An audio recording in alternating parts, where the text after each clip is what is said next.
Oi, irmãos, paz do Senhor Jesus. Irmãos, hoje nós vamos dar continuidade à história de Paulo quando ele estava na cidade de Filipos, na Macedônia, e convido os irmãos a abrirem a sua Bíblia no capítulo 16 de Atos, verso 19. E só para a gente voltar aqui a entender o que estava acontecendo naquele momento, Paulo havia acabado de expulsar um espírito de adivinhação de uma jovem que dava lucro aos seus senhores, porque ela efetuava as adivinhações e cobravam, e isso gerava lucro, tá? Então, no verso 19, logo após Paulo tirar esse espírito de adivinhação dessa jovem, tá bom? Diz assim: e vendo seus senhores que a esperança do seu lucro estava perdida, prenderam Paulo e Silas e os levaram à praça, à presença dos magistrados. E apresentando-os aos magistrados, disseram: estes homens, sendo judeus, perturbaram a nossa cidade e nos expõem a costumes que não nos é lícito receber nem praticar, visto que somos romanos. E, irmãos, aqui eu quero abrir só um parênteses para lembrar quem são esses senhores, tá? Esses são os senhores da jovem que tinha o espírito de adivinhação.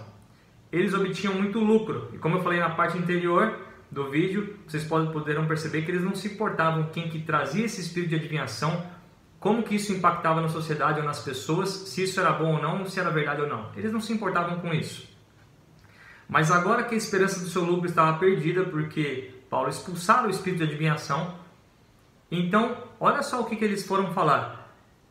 Esses homens nos expõem costumes que não nos é lícito receber nem praticar, visto que somos romanos. Então, quer dizer, agora que a esperança do seu lucro havia acabado, eles começam a lembrar de costumes que não é lícito, que não são lícitos receber e praticar, ou perturbação da própria cidade, como diz no verso 20. É mais uma prova de que esses senhores realmente só estavam interessados no lucro e nada mais, né? Um sentimento de egoísmo. Tá? Então, cuidado com isso, né? Continuando, no verso 22. E a multidão se levantou unida contra eles, e os magistrados, rasgando-lhes os vestidos, mandaram açoitá-los com varas. Quem, né? Paulo e Silas. E havendo-lhes dados muitos açoites, os lançaram na prisão, mandando ao carcereiro que os guardasse com segurança, o qual, tendo recebido tal ordem, os lançou no cárcere interior e lhes segurou os pés no tronco. E até aqui por enquanto. Irmãos, então assim, olha só o que está acontecendo com a vida de Paulo e Silas nesse momento. Eu quero lembrar os irmãos que eles obedeceram ao Senhor. Como a gente viu na primeira parte, eles intentavam ir para a província da Ásia, para a província de Bitínia, e o Senhor falou não, o Espírito Santo falou que não, e o Espírito Santo enviou uma visão a Paulo, para Paulo ir para a Macedônia. Então Paulo obedeceu. Então nesses 3 itens nós podemos ver a obediência de Paulo para com o Senhor. Então, um servo obediente, né? Ali na cidade de Filipos, quando ele expulsa o espírito de adivinhação da jovem, isso também é uma prova de como o Senhor está com ele, porque quem expulsa não é Paulo, quem expulsa é o Senhor. Paulo é somente um instrumento, e para você ser instrumento, você tem que estar nos caminhos do Senhor, né? Então Paulo estava nos caminhos do Senhor e era obediente. O que eu quero dizer com isso? A gente já começa a pensar em injustiça. Primeira coisa que vem na nossa cabeça. Porque imagina só que uma pessoa temente a Deus, obediente, é humilhado em praça pública, tem suas vestes rasgadas e quase seminu, ele é açoitado por varas, e como se não bastasse, é levado a um cárcere e tem seus pés presos ao tronco, e aí então mal pode andar. Então vem esse sentimento. Obedeço ao Senhor, faço as coisas que Ele ordena, e oro, louvo, jejuo ao Senhor, e essas coisas estão acontecendo comigo. Isso não é justo. Então o primeiro pensamento é isso, né? Isso não é justo. Então rapidamente, definição do que é justo, do que é bom, né? Porque a gente fala, se eu plantar coisas boas, eu vou semear coisas boas. Então, o que é coisas boas, né? E aqui, logo de antemão, eu já vou falando que o nosso Pai Celestial, ele vê pela ótica dele, ele não vê com esses olhos limitados nossos aqui. Ele vê muito mais do que nós, né? Então, nós somos o quê? Ser nosso Pai, nós somos o quê? Nós somos filhos, né? Então, que é um exemplo clássico e rápido, é de filhos. Se você parar para pensar em uma vida na qual o seu filho, ele tira boas notas, ele tem bons costumes, ele se comporta, ele é organizado, ele é um filho 100%, né? Ninguém é perfeito, mas ele é um filho 100%. Então, assim, e aí esse filho que faz essas coisas boas e que obedece, ele tem uma oportunidade de ir numa rave, por exemplo, tá? Uma festa eletrônica, de música eletrônica. E ele fala, pai, posso ir nessa festa de música eletrônica, nessa rave? E o pai fala, não. Então o que o filho pensa? Injusto. Obedeço, faço tudo certo, tiro boas notas, estou nos caminhos corretos e ele não me deixa ir na rave. Olha só, para o filho, a rave é uma coisa boa.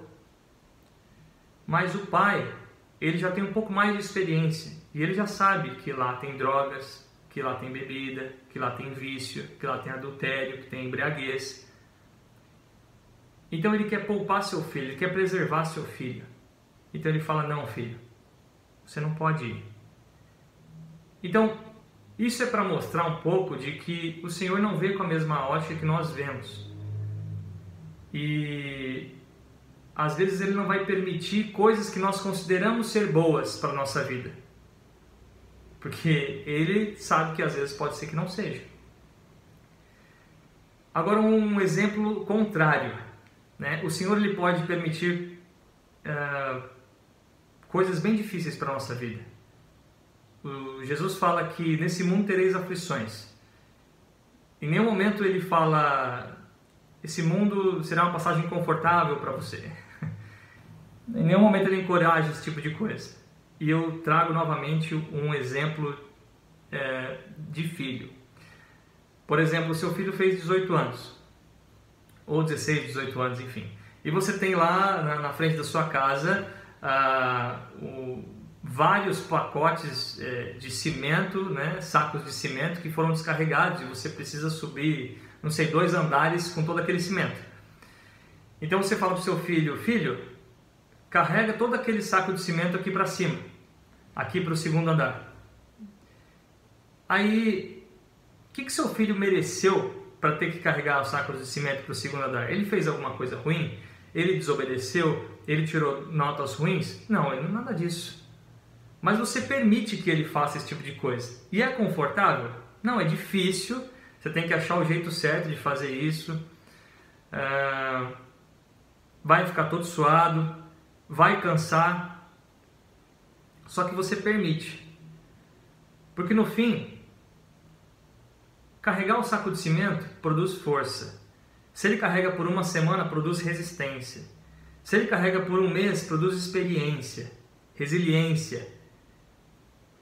Então, coisas difíceis podem ser boas, né? Porque Deus permite que certas coisas aconteçam com a nossa vida, é da economia dele. A gente só tem que crer que ele tem o melhor para nós. Mas porque ele permite, pode ser para te ensinar, te corrigir, não importa. Talvez nunca saibamos, mas é da economia dele.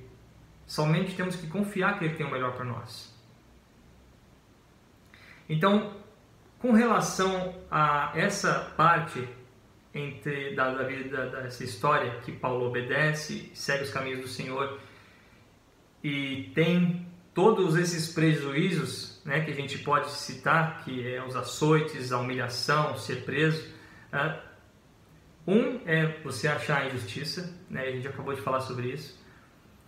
E 2 é a dúvida. Porque em determinados momentos da vida do crente, principalmente momentos chaves da vida do crente, ele pede ao Senhor eu vou fechar um contrato, eu vou participar desse negócio, eu não vou comprar essa casa, eu não vou. Então a gente ora ao Senhor e a gente fala: Senhor, mostra para mim se isso é de Ti, mostra para mim se eu devo seguir esse caminho, me dá um alerta, me dá um sinal, me mostra, porque eu não consigo com a minha mente ou minha ótica ter certeza absoluta que é o melhor para mim. Então me mostra. A gente pede para o Senhor. E o Senhor lhe mostra. Assim como mostrou para Paulo aqui. Queria ir para a Ásia e para Bitínia. O Senhor falou assim: não, você vai para Macedônia. E mostrou para Paulo. E às vezes, mesmo nós obedecendo ao Senhor, o Senhor falou: compra essa casa. Aí você vai e compra. Aí passa uma semana, você vê que toda a parte de encanamento está comprometida. Você vai ter que gastar, não sei, 15 mil reais. Aí você fala: mas eu estou obedecendo ao Senhor. E aí você vai outros prejuízos e outras coisas naquele sentido que o Senhor falou para você fazer. Então começa a surgir a dúvida. Qual que é a dúvida? Será que era isso mesmo que o Senhor tinha falado para fazer? Ou obedecer? Será que é esse o caminho correto? Irmão, o Senhor não é um Senhor de dúvida. Se Ele te mostrou, é porque é o melhor para você. Por mais que os seus olhos não consigam enxergar isso. E aqui eu quero passar para o verso 25 para mostrar o que um servo do Senhor faz nesses momentos, apesar da dificuldade. Diz assim que após ser preso e perto da meia-noite, Paulo e Silas oravam e cantavam hinos a Deus e os outros presos os escutavam. Então eu quero trazer primeiro dizer isso, né? Paulo e Silas oravam e cantavam hinos a Deus. Então você consegue imaginar um homem humilhado, com suas vestes rasgadas e sua pele cheia de feridas, com o pé amarrado em um tronco, cantando hinos a Deus em um som audível para os outros presos? Com certeza esse homem ele não tinha dúvida de que Deus tinha o melhor para ele. Com certeza esse homem não tinha dúvidas dos caminhos que Deus deu para ele. Ou ficou pensando em como isso é justo ou é injusto. Ele simplesmente confiou no Senhor e continuou. E o mais interessante, os presos os escutavam. E aqui eu quero fazer um paralelo para dizer para os irmãos que não importa quão ruim esteja na sua vida profissional, familiar, se algum ente muito querido está numa situação difícil no hospital, as pessoas que estão ao seu redor estão vendo o que está acontecendo contigo. A palavra de Deus diz aqui que os presos os escutavam. Então, quando você louva e ora ao Senhor, mesmo em circunstâncias tão difíceis como essas, as pessoas ao seu redor estão te vendo.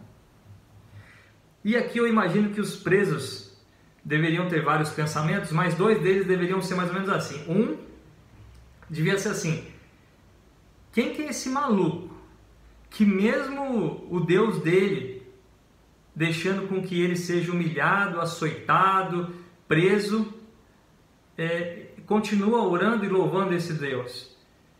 Será que ele não percebe que esse Deus não dá a mínima para ele, não está nem aí para ele? Então esse é um tipo de pensamento que deveria estar naquele local, naquela hora. Um outro é assim: quem que é esse Deus que esse homem, mesmo estando em circunstâncias impossíveis, continua acreditando nele? Irmão, é exatamente as coisas que as pessoas vão pensar quando você estiver lá embaixo.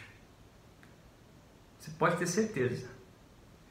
E mesmo sem você proferir uma palavra, essas pessoas, positiva ou negativamente, já estão pensando no Deus que você crê. Esse cara é doido de confiar nesse Deus. Ou, nossa, esse cara realmente acredita nesse Deus deles, né? Poxa, olha, deve ter algo ali. Uma evangelização e você nem abriu sua boca. Percebe como que a luz ilumina o ambiente, né? Paulo e Silas estavam ali no meio dessa prisão, com tudo que tinha acontecido, e o Espírito Santo estava exalando deles, mesmo sem eles evangelizar diretamente alguém.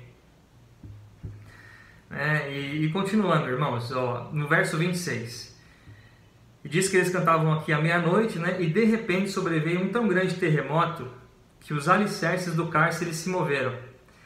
E logo se abriram as prisões, todas as portas, e foram soltas as prisões de todos.